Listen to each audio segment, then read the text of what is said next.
At age 100, Benita Williber still has a healthy mind, body, and spirit. I've given myself to the Lord, and I've left myself in His hands, and I have trust, and I have been very, very well taken care of.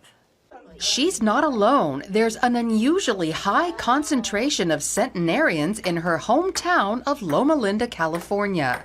It's one of only 5 so-called blue zones worldwide, areas where people live the longest. The others are Okinawa, Japan, Korea, Greece, Sardinia, Italy, and Nicoya, Costa Rica.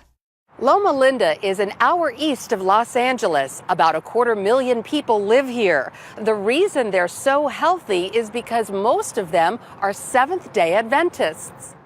On average, they live 10 years longer than most Americans. Dr. Larry Beeson has researched this phenomena for the last 50 years. Adventists have approximately the same proportion of people who die of cancer, heart disease, or stroke, but the age that they get diagnosed is much later.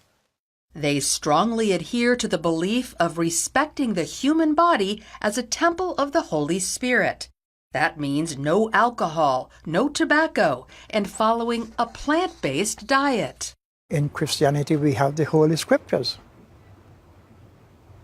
What God said from the beginning, you should eat. He gave us the nuts and the grains and the herbs that He placed in the earth. And He said, you will do better if you subsist on that type of thing. What has your diet been throughout your life? Vegetables.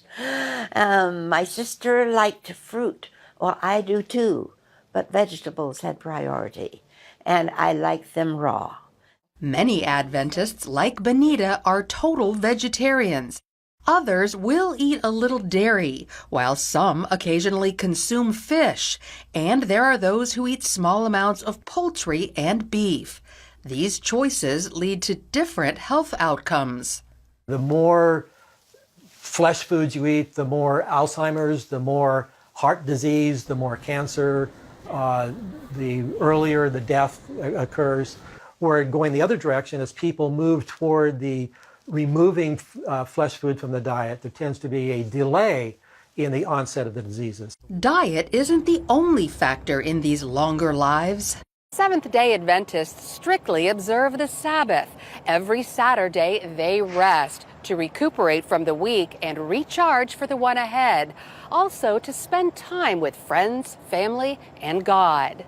Stuart Hardy, who pastors one of the world's largest congregations, says resting on the Sabbath includes abstaining from electronics. Any of those things that kind of take you back into work, we try and avoid those things. Now, it's not like it's a rule, but when you think about it, if there's anything that you're involved in during the week, if you go back to that, then you're not really taking a break from it. I feel that rest is one of the most important things in aging. That if you rest, then you can get up and gallop. Medical research confirms stress kills.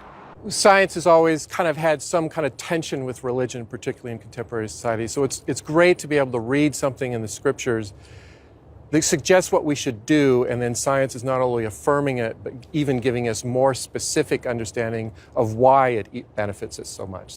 Exercise is also a priority. Throughout her life, Benita was extremely active. Now she only has the strength to walk, which she does every day. It is subsiding, and that's the way God had intended for people to be, and so I accept that too, even though I don't like it. Adventists are able to stick to their healthy lifestyle because they're surrounded by others living the same way. My mother used to keep us in the straight and narrow way by saying, now be careful with the company you keep. So look to the Seventh-day Adventists who live an average of 10 years longer than the rest of us. They exercise and observe the Sabbath. They avoid alcohol, tobacco, and meat, all within a social network that reinforces that behavior. Lori Johnson, CBN News.